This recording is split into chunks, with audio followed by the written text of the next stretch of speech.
J'avais super hâte d'aller au cinéma voir ce film parce qu'ils avaient annoncé que la bande-annonce de Avatar 2 allait être diffusée. Et bah non.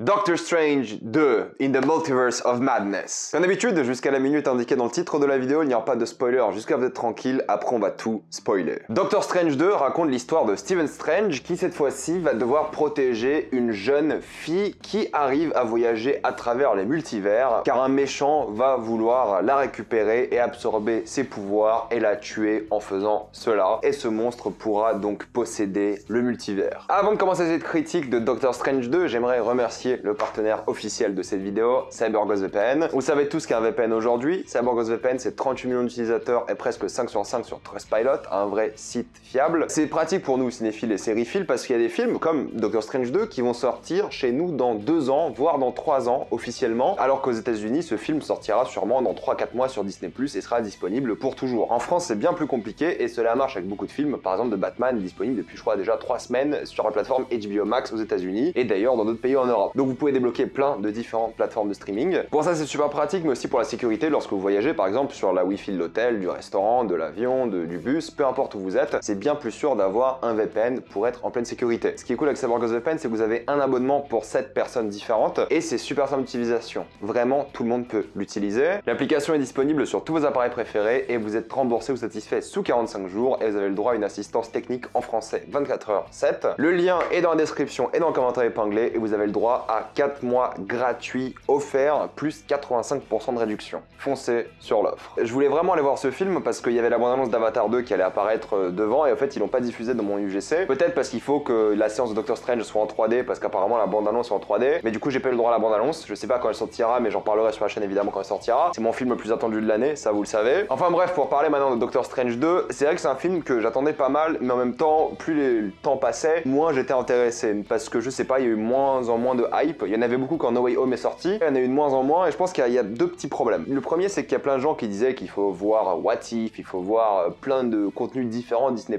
En fait le seul contenu que je dirais est essentiel on va dire c'est WandaVision. WandaVision ça vous permettra vraiment de comprendre l'un des gros enjeux du film. Si vous n'avez pas vu WandaVision, c'est vrai que vous allez peut-être passer à côté d'un élément principal du film et ça peut être problématique. Je pense que vous allez même complètement rater un élément du film qui est super important. Tout le film est une référence à WandaVision en fait, donc faut vraiment voir WandaVision avant de voir Doctor Strange. Mais tout le reste, par exemple What If, honnêtement c'est pas essentiel, même No Way Home, vous n'avez pas besoin de voir No Way Home pour voir ce film, donc ne vous inquiétez pas, vous n'avez pas besoin de tout voir, sauf je dirais WandaVision. Mais il y a plein de gens qui disaient faut voir Loki et tout. Pas besoin, vous inquiétez pas besoin. Et du coup, il y avait beaucoup de hype au début parce qu'on s'est rendu compte de ce qui pouvait être fait dans le multivers et des capacités du multivers et plein de gens s'attendaient à plein de choses folles. Il y avait plein de rumeurs sur des caméos de fous. Il y a plein de gens qui allaient dire que c'est une sorte de film à la Endgame. Il y avait des reshoots, du coup ils ont refait des scènes du film quelques mois avant la sortie pour augmenter le potentiel du multivers et j'ai l'impression que ça se voit, honnêtement. Il y a quelques scènes qui sont vraiment mal foutues dans ce film, je trouve, où t'as vraiment l'impression qu'elles ont été rajoutées au dernier moment, mais en même temps je pense pas parce qu'elles sont assez cruciales au film. Doctor Strange 2 c'est encore une fois un film à la Doctor Strange premier du nom, c'est une aventure donc de Stephen Strange, réalisée cette fois-ci par Sam Raimi et beaucoup disaient que vu que c'est Sam Raimi avec le MCU et il a fait plein d'interviews récemment, beaucoup ont dit qu'en fait le MCU et Marvel va complètement pomper son style et ne pas réussir à l'adapter au cinéma. Et bien je peux vous dire tout de suite que c'est typiquement un film de Sam Raimi, vous allez vite reconnaître ce qui fait le cinéma de Sam Raimi. C'est un film qui est très porté sur l'horreur comique, c'est un film qui est très drôle mais en même temps qui a des vrais éléments horrifiques et des moments super ringards, super cucu à la Sam Raimi. Donc si vous aimez genre par exemple Spider-Man 2, il y a plein d'éléments de Spider-Man 2 qui vont ressortir. Peut-être même Spider-Man 1, parce que le 1 était moins sérieux que le 2, je dirais. Et là, c'est un peu la même vibe que le 1. Il y a plein de blagues. En même temps, il y a un côté qui peut faire aussi assez horrifique. Et si vous avez vu le reste de la filmographie de Sam Raimi, les Evil Dead par exemple, ça fait un peu penser à du Evil Dead,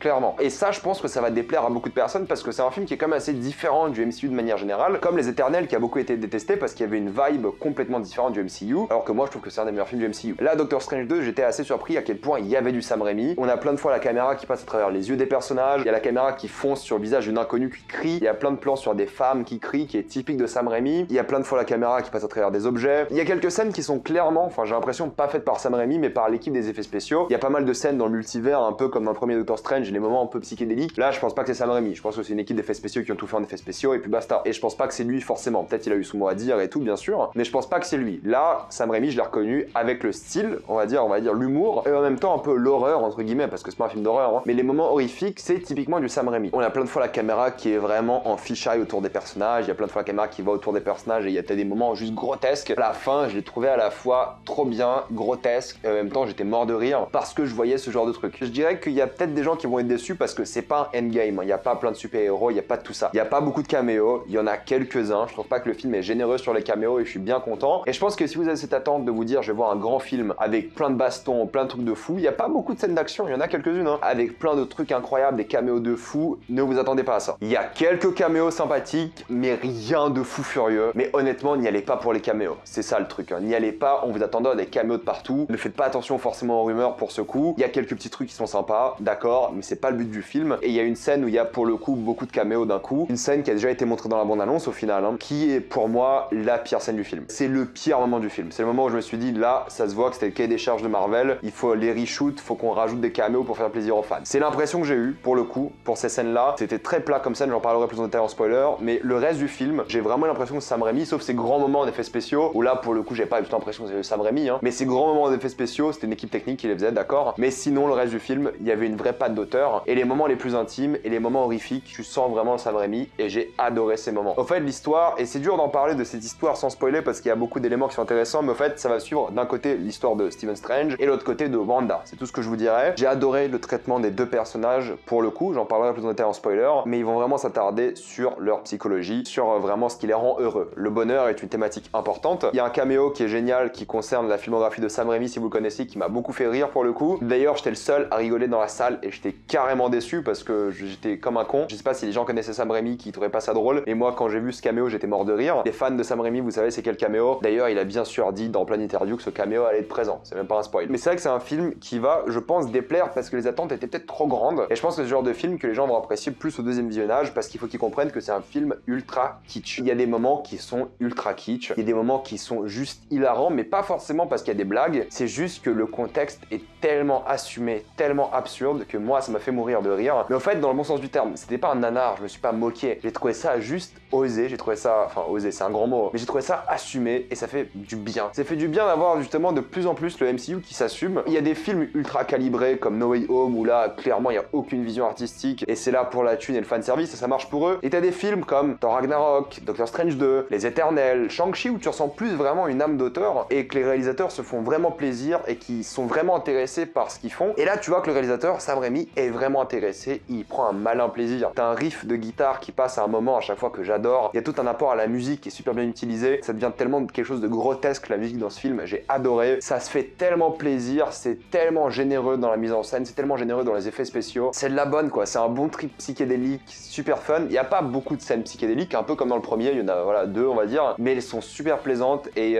pour moi en fait c'est les personnages encore une fois qui m'ont fait plaisir. J'adorais Wong dans le film, j'adorais America Chavez. J'aurais aimé la voir un peu plus interagir pour le coup, c'était pas son film hein, mais j'aurais aimé la voir un peu plus. Je me suis pas du tout ennuyé, mais je pense que si vous allez voir ce film en attendant des caméos, en attendant un truc de fou, vous allez vous ennuyer. Regardez le film pour ce que c'est. Le film n'a pas de prétention, je pense que le marketing va décevoir des gens parce que le titre est un peu, je dirais, extrapolé, un peu exagéré. In the Multiverse of Madness. Il n'y a pas trop de multivers. Il y en a évidemment et ça se fait plaisir, mais c'est pas le truc de fou. C'est pas une liste cahier des charges, on va aller là, on va faire ça, on va voir tel personnage, tel caméo. Non, c'est pas du tout ça. Les seuls moments où c'est comme ça, j'ai pas aimé le film pour le coup. Et c'est pour ça, là, ma plus grosse critique du film, c'est qu'il y a beaucoup de fanservice. Enfin, beaucoup, j'exagère. Il y a du fanservice qui pour moi est inutile pour le coup à l'histoire. C'est juste pour faire plaisir. Et lorsque ça se concentre sur Wanda, sur Strange, sur ces personnages cœur vraiment du film, sur leurs relations, sur leur périple, sur cette aventure à travers le multivers pour le coup, sur ces nombreux voyages, même là, je trouve qu'ils ont un peu manqué d'originalité. Je pense que c'est le marketing qui a un peu trahi le truc. Multivers, tu t'attends à aller voir des trucs de fou. Au final, tu passes beaucoup de ton temps à New York. Ok, plusieurs versions de New York à la limite, mais ça reste New York. T'as pas des trucs de fou. Il y a un moment où tu voyages à travers plusieurs mondes, un peu en mode psychédélique. On le voit dans la bande-annonce. C'est le moment où je me suis dit, j'aurais bien aimé qu'il aille de monde en monde, un peu à la Rick et Morty au fait. Mais c'est pas du tout ça. On reste très focalisé. Il y a quelques plans qui sont magnifiques. Pour le coup, il y a des vraies idées. Encore une fois, mise en scène, je trouve que c'est vraiment super. Ça change vraiment. Une caméra qui est vraiment dynamique et bouge dans tous les sens, mais dans le bon sens du terme. Et il y a des vibes vraiment film d'horreur. Et pour ça, j'ai trouvé ça trop bien. J'ai vraiment envie d'aller le revoir, voir s'il survit un deuxième visionnage, parce que moi aussi, je pense que j'avais envie de voir des caméos, j'avais envie de voir des choses. On pouvait pas trop y échapper. Et durant le film, je me suis dit, profite du film. Ne t'attends pas des caméos, ne t'attendras à rien. Profite du film. Et je pense que dans le coin de ma tête, j'attendais des choses qui sont jamais apparues et d'autres qui sont apparues, d'accord. Mais voyez ce film comme une aventure de Strange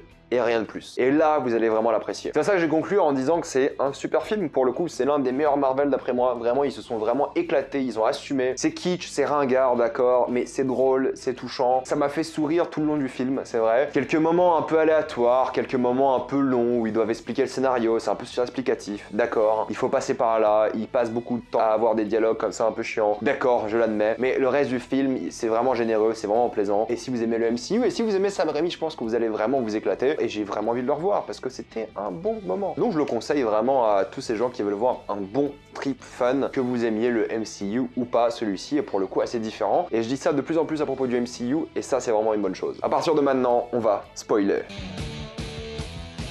C'est super dur de parler de ce film sans spoiler parce que le gros truc du film, c'est qu'en fait, le démon, le méchant que Chavez cite durant tout le film, c'est Wanda. Le film, en fait, c'est ça qui est intéressant, que j'ai adoré, ça m'a fait penser à Infinity War, dans le sens où Thanos dans Infinity War était certes le méchant du film, mais il a été écrit d'une manière à être le protagoniste du film. Et là, on a un truc super intéressant, c'est qu'on a d'un côté Strange et Wanda qui sont donc protagonistes et antagonistes, qui vont avoir le même parcours scénaristique dans le film. On va autant suivre Strange que Wanda, mais ils sont opposés, en fait. Et c'est ça qui est intéressant, on va donner autant d'importance à l'antagoniste qu'au protagoniste, et ça c'est une vraie force du film, parce que du coup tu t'attaches un peu aux deux. Surtout que Wanda, on la connaît depuis longtemps, c'est pas censé être l'antagoniste. Et du coup le fait que les deux aient leur périple qui s'entrelient et qui est opposé, vraiment, donne vraiment une perspective super intéressante au film et super divertissante, et c'est rare dans un film de passer autant de temps avec le méchant, parce que voilà, c'est le but du film. Normalement le film, ce qui se passe, c'est que tu vois le personnage principal, le protagoniste, avancer, avoir quelques péripéties, arriver à battre le méchant à la fin. Mais là en fait les deux protagonistes antagonistes ont des péripéties et se retrouvent à la fin. Enfin, ils se retrouvent tout le long du film. Et ça, j'ai adoré le traitement. Évidemment, Wanda, ça parle de ses enfants, ça parle de ce qu'elle a vécu. C'est évident qu'il faut voir donc WandaVision pour comprendre pourquoi elle veut des enfants, pourquoi elle veut pas en avoir, ce qu'elle a vécu, donc faut y passer. Mais j'ai beaucoup aimé le fait que la thématique des deux, c'était le bonheur. Wanda voulait être heureuse, à tout prix, avoir ses enfants, peu importe ce que ça allait coûter. Et Strange, qui était dans le déni, qui se disait toujours, bah, je suis heureux, je suis le maître suprême, il y a aucun problème, même si c'est pas le sorcier suprême, mais peu importe. Donc j'ai beaucoup aimé leur évolution et je trouve ça génial, et j'ai beaucoup aimé le fait que, bah, au début, Wanda, c'est une véritable menace. Elle arrive et elle détruit tout le monde, enfin, je sais plus comment il s'appelle, le temple, justement, de ces sorciers. Elle détruit tout. Et au fait, c'est là que Strange aussi s'amuse à mettre des obstacles par rapport à elle, la dimension des reflets, des choses comme ça. Et Wanda, ce qui est cool, c'est qu'on la suit comme une protagoniste, mais elle est démoniaque, en fait. Elle est horrible. Il y a des moments qui font penser à l'exorciste. Elle est complètement écrasée sur elle-même. Il y a toute une scène, évidemment, avec les Illuminati, où, au fait, elle a du sang sur le visage, on dirait un monstre. Et c'est ça qui est cool, c'est qu'en fait, on fait passer Wanda pour un monstre, mais en même temps, c'est un personnage qu'on suit tout le long. Et ce qui est génial à la fin, c'est que c'est Strange qui devient un monstre. En fait, c'est tout un cycle super intéressant parce qu'à la fin, Wanda a l'air humaine et Strange a l'air démoniaque. Et en fait, c'est lui le gentil, elle la méchante. Donc j'aime beaucoup comment il tourne les choses par rapport à ça. C'est super divertissant. C'est assez intelligent aussi, je trouve, parce que ça permet de t'attacher aux deux personnages et en même temps de les voir. Enfin, moi, pour vous dire, la fin où Strange c'est un zombie, on pensait tous que ça allait être un zombie méchant, mais en fait c'est le zombie gentil. Et quand il a son speech à la fin avec Chavez, j'étais mort de rire en fait, parce que le film assume son côté multivers. C'est un zombie Strange qui donne le conseil d'une vie à une jeune femme, et c'est pour cette femme une sorte de rite initiatique, et c'est un zombie qui a la mâchoire éclatée qui lui donne. Et le fait d'assumer que ce personnage-là était gentil, j'ai adoré. Et tous ces petits partis pris comme ça, j'ai adoré. Voir Wanda qui détruit toute une forteresse et ensuite qui veut tout faire, quitte à tuer une petite fille pour revoir ses enfants. Son plan, c'est quand même d'aller dans les multivers, tuer la Wanda présente pour être la mère des enfants. Et Strange lui dit au début du film, t'as le même plan qu'un méchant en fait. Et évidemment, elle est corrompue par le fameux livre, le Darkhold. Mais je trouve que le parti pris aussi avec le Darkhold, c'est que Strange aussi là à la fin. Et j'adore le riff de guitare que t'as à chaque fois que t'as le troisième œil de Strange qui apparaît. Et c'est cool qu'il prévoit de faire un Doctor Strange 3. J'ai pas compris d'où sort Charlize Theron à la fin. C'est assez drôle dans la scène post-générique. Je sais pas sur quelles aventures ils vont, mais j'aime bien cette idée de Strange multivers. J'ai plein de questions parce que Charlize Theron, c'est une autorité un peu spéciale. Je sais pas d'où elle sort, mais c'est l'autorité, j'imagine,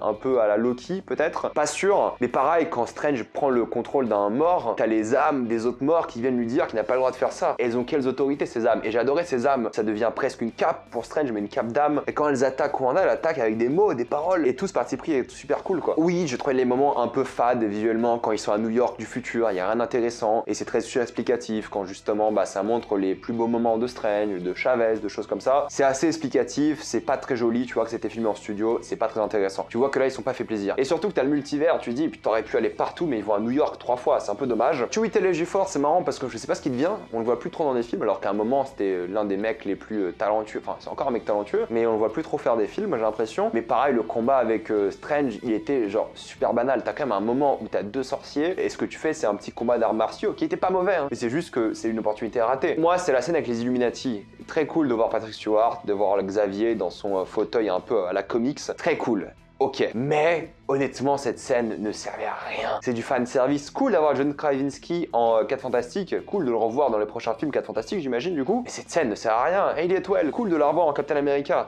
Trop bien. Mais cette scène ne sert à rien. Je suis désolé, elle est super chiante. Pareil, t'as une Miss Marvel, t'aurais pu prendre n'importe qui d'autre. Ils ont pris une autre Miss Marvel. Et le combat contre Wanda que tous ces personnages ont, on dirait vraiment un combat qui a été rajouté au dernier moment. Parce qu'ils se font tous défoncer en 2 coups. Ça montre encore une fois à quel point Wanda est puissante et déterminée. Mais je trouve que c'était la scène de trop, quoi. Pour moi, c'est là qu'il y a le ventre mou du film. En plus, il y a tout un moment super long où Strange se fait capturer, on t'explique c'est quoi le multivers 616, on t'explique plein de trucs, il y a encore une fois Christine, et ça c'est plutôt cool parce que je trouve qu'ils l'ont bien utilisé à Rachel McAdams, mais c'est que c'est tout un moment où tu dis, mais en fait là c'est long, ils ont tous cette anticipation, on dit les Illuminati ça va être trop bien, et puis quand t'arrives aux Illuminati, bof quoi. Encore, ça aurait été des caméos de fou à la limite, en mode Iron Man à la Tom Cruise, comme ils avaient fait dans les leaks à Deadpool, un truc comme ça. Ouais, pourquoi pas, mais toute cette anticipation pour des personnages qu'au fait on connaît même pas, sauf Charles Xavier, ok, qui a une scène plutôt cool, mais tu vois que c'était rajouté au dernier moment. Et je pense que le film aurait été meilleur sans cette scène. Ils auraient pu garder le moment avec Christine et tout, d'accord, mais enlever les Illuminati, ou juste garder Charles Xavier, mais là ça faisait un peu too much. Ça faisait une scène d'action en plus, et c'est la scène d'action que je trouvais un peu banale, fade, et vraiment pas intéressante pour le coup. Alors que juste après, la course-poursuite avec Wanda est géniale, et les boîtes, on dirait un zombie qui avance dans le tunnel, la canalisation, et toute la fin avec Strange qui affronte son double. Pour moi, la scène en musique est incroyable. J'ai adoré ce moment où il touche le piano, et il s'affronte avec la musique, et la musique sonne au bruit des affrontements. J'ai trouvé ça génial. En fait, c'était super beau comme moment. Et c'est le genre de truc qui va gêner les gens, je pense. C'est ce genre de combat en musique. Mais moi, j'ai souri comme un gamin devant ce genre de combat. Moi, c'est ça que j'aime dans le Marvel. C'est ce côté vraiment enfantin, kitsch, plaisant et assumé. Parce que c'était bien fait, ce combat en musique était vraiment cool. Et ça donne de l'importance à tout le monde. Et même Strange, c'est là qu'il comprend qu'en fait, et il le dit à Christine qu'il l'aime et tout. Et au fait, il a complètement délaissé pour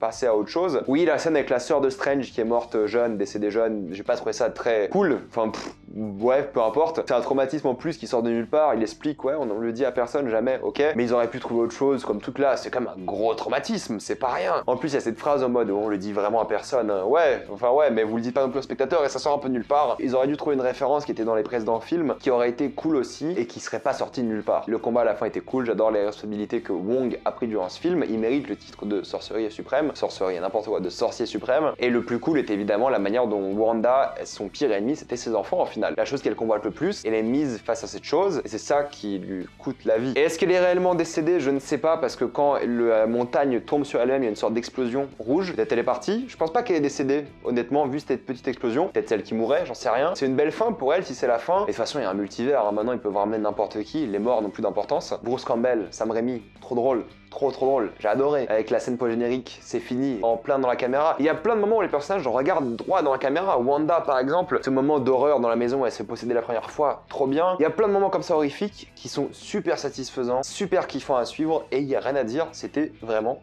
trop cool. Mais il faut avoir un peu des attentes normales, faut pas s'attendre à trop non plus, et je pense que si vous avez ça en tête, le film sera super cool. Et je suis content qu'il laisse pas cette histoire de Darkhold, parce que je pensais que le Darkhold est éliminé, c'est bon, ça n'a coûté rien à Strange, et quand à la fin il y a l'œil qui s'ouvre, j'ai bien aimé. J'ai plus grand chose à dire, je pense qu'on a fait le tour des choses qui je trouvais intéressantes. Je le conseille pour le coup, il y a plein de scènes que j'ai aimées, mais pour moi je pense que c'est le combat musical qui était ma scène préférée. J'ai passé un super moment devant, je sais pas ce qu'il prévoit pour la suite, est-ce qu'il y aura donc une suite dans ce monde, je sais pas ce que c'est, je vais me renseigner sur ce que c'est. Est-ce que Chavez aura le droit à un film, ou est-ce que ce sera genre la nouvelle acolyte de Strange? Mais en même temps j'ai hâte de voir le prochain film. Le premier Strange était sorti il y a 6 ans déjà, je pense que le prochain sortira plus vite parce que maintenant il a vraiment une prestance Strange et les gens aiment beaucoup cet acteur, donc je pense qu'ils vont vraiment s'éclater avec ce personnage. Moi j'adore voir ces films parce qu'ils sont divertissants, ils sont drôles, ils font le taf. J'ai pas des prétentions artistiques de fou derrière, hein, mais ils s'améliorent d'année en année, et ça c'est pas un truc qu'on peut retirer à Marvel. Maintenant ils font des bons gros blockbusters bien kiffants, et Strange m'a encore prouvé qu'ils ont encore plein d'idées. Je vais m'arrêter là, mettez-moi dans le commentaire ce que vous pensez de Doctor Strange 2 in the Multiverse of Madness. Est-ce que vous avez adoré, détesté entre les deux? Comme d'habitude, pensez à vous abonner à la chaîne pour plus de vidéos,